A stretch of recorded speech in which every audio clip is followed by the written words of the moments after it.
কার কলিজার টুকরা সন্তান অসুস্থ আমাকে বলো, কার সন্তান হয় না গো আমাকে বলো। ও আব্দুর রহমান তুমি দিনা আছো আমাকে বলো। ও আব্দুল মালিক তুমি বিপদে আছো আমাকে একটু বলো। ও আব্দুল সাত্তার চাকরি পাচ্ছ না আমাকে একটু বলো। ও আব্দুর রহমান পড়ছো কিন্তু হাফেজ হতে পারো না আমাকে একটু বলো। ও আব্দুল মালিক তোমার সম্পদগুলো মানুষ ভক্ষণ করছে আমাকে একটু বলো। আমি তোমার কারণে প্রথম আসমানে নেমে এসেছি, ঘুমাইও না আর ঘুমাইও না, আমাকে একটু তোমার মনের ব্যথাগুলো একটু বলো, আমাকে একটু তুমি বলো। কোনো ব্যক্তি যদি শেষ রাতে যদি ওযু করে ঘুম ভাঙার পরে 2 রাকাত নামাজ পড়ে সেজদায় গিয়ে সুবহানা রাব্বিয়াল আলা, সুবহানা রাব্বিয়াল আলা, সুবহানা রাব্বিয়াল আলা এইভাবে 3 বার পাঠ করবার পরে 5 বার পাঠ করবার পরে বাংলাতে যদি বলে মালিক আমি আজকে অর্থের অভাবে মরতেছি, আমি আজকে ভালো চাকরি পাচ্ছি না, ও মালিক আমার শরীরে ভয়ানক ব্যাধি বাসা বেঁধে গিয়েছে, আমার শরীরে ডায়াবেটিস দেখা পড়েছে, আমার শরীরে থাইরয়েড দেখা পড়েছে, আমার লিভারে সমস্যা হচ্ছে, আমি ভালো চাকরি করতে পারছি না, আমার এই সমস্যা সেই সমস্যা, এগুলো যদি বাংলায় মালিকের সামনে বলা যায়, আমার মালিক কপালে চুমু দিয়ে দোয়াকে কবুল করে নেয়। একটু জোরে বলেন সুবহানাল্লাহ।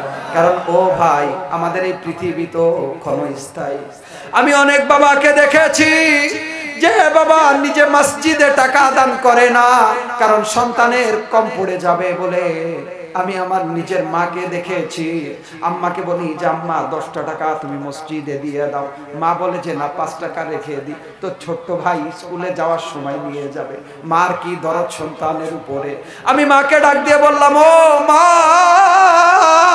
তুমি যদি 10টা টাকা আল্লাহর রাস্তায় তুমি দান করতে পারো, আল্লাহ তোমার কবর জগৎটা সুন্দর করে দিবে গো। মা ডাক দিয়ে বলে, ও সন্তান জীবনে তুমি যখন পেটের ভিতরে ছিলে নিজের ইচ্ছাগুলোকে ত্যাগ করেছি, তুমি যখন সন্তান প্রসব করে এসেছো, মানুষগুলো বাইরে ঘুরতে গিয়েছে, তোমার ঠান্ডা লাগবে বলে আমি যাই নাই, আমি না রাতে ঘুমাই নাই, তোমার বাবাও তোমার পাশে ছিল না, তোমার বাবা বাইরে অনেক কষ্ট করেছে, আমি মা নিজে কোলের ভিতরে নিয়ে তোমাকে লালন পালন করেছি, আমি নিজে মা কখনো ভালো খাই নাই, অভাবের সংসার ছিল, পাশের বাড়ি থেকে কোনো খাবার দিলে নিজে মা খাইতে ইচ্ছা করলেও খাই নাই, পকেটে করে নিয়ে এসেছি, তোমার বাবাও ওই কাজগুলোই করেছে।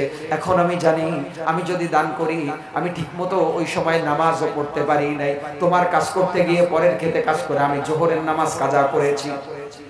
আমি জানি এখন যদি 10টা টাকা মসজিদে দিই আমার কবর জগৎটা সুন্দর হবে, কিন্তু সন্তান আমি আখিরাতকে প্রাধান্য তো দিই, কিন্তু তোমার উপরে আখিরাতকে প্রাধান্য দিতে পারি না, তোমার এই জীবনটাকে সুন্দর করতে চাই। এভাবে করে নিজের বাবা মা কত ত্যাগ করে আমাদেরকে জমিনের উপরে রেখেছে, কিন্তু এই পৃথিবী বড় স্বার্থপর, এই পৃথিবী বড় স্বার্থপর, এই পৃথিবী বড় স্বার্থপর। ওই মা যখন মারা যায়, ওই বাবা যখন মারা যায়, সন্তান মা বাবার লাশের পাশে একটা রাত থাকতে পারে। মা যখন মারা যায় অন্ধকার গহীন কবরের ভিতরে রেখে সন্তান চলে আসে, মা নিজে একা বাসায় জীবিত থাকতে ঘুমাইতে পারতো না, প্রচন্ড ভয় করতো গো। মাহফিল থেকে বাসায় ফিরলে আমার মা একা বাসায় থাকে, মাঝে মাঝে আমাকে ফোন দিয়ে বলে আব্বা একটু কষ্ট হইলেও বাসায় চলে আইসো, আমি একা ঘুমাইতে পারি না। অথচ ওই মা ওই বাবা মারা গেলে বাঁশবাগানের নিচে একা ঘুমায়। তুমি সন্তান তোমার কি একটা বার মায়ের কথা মনে পড়ে না? তুমি কি আল্লাহকে সেজদা দিয়ে একটা বার বলতে পারো না মালিক আমার আম্মা দুনিয়া থেকে চলে গিয়েছে, মালিক আমি মুরব্বী হয়ে গিয়েছি, 12টি বছর 40টি বছর আমি স্ত্রীর সঙ্গে সংসার করেছি, আমার স্ত্রী দুনিয়া থেকে চলে গিয়েছে। ও ভাই তুমি কি বলতে পারো না আমার দাদা বেঁচে ছিল, দাদা মাহফিলে হাত ধরে নিয়ে এসেছে, আমার দাদা দুনিয়াতে নাই, তুমি কি বলতে পারো না? ও ভাই তুমি বলতে পারো না আমার আব্বা বেঁচে ছিল, আমাকে ভালো রাখতে গিয়ে ঠিকমতো নামাজ পড়তে পারে নাই, আমার আব্বা আমাদেরকে আমার ভাই বোনদেরকে ভালো খাওয়াইতে গিয়ে সুদ ঘুষের সাথে জড়িয়ে গিয়েছিল, আজকে আমি বেঁচে আছি, আমার আব্বা কবরে চলে গিয়েছে। কোরবানির ঈদ আসে, সবাই কোরবানি করে, আমিও কোরবানি করি। এক টুকরা মাংস, এক টুকরা গোস্ত আমারও ইচ্ছা করে। আমার গরিব মাটা জি ছিল গো, আমি জীবনে কোরবানি দিতে পারি নাই, এখন বড় গরু কিনে কোরবানি করি।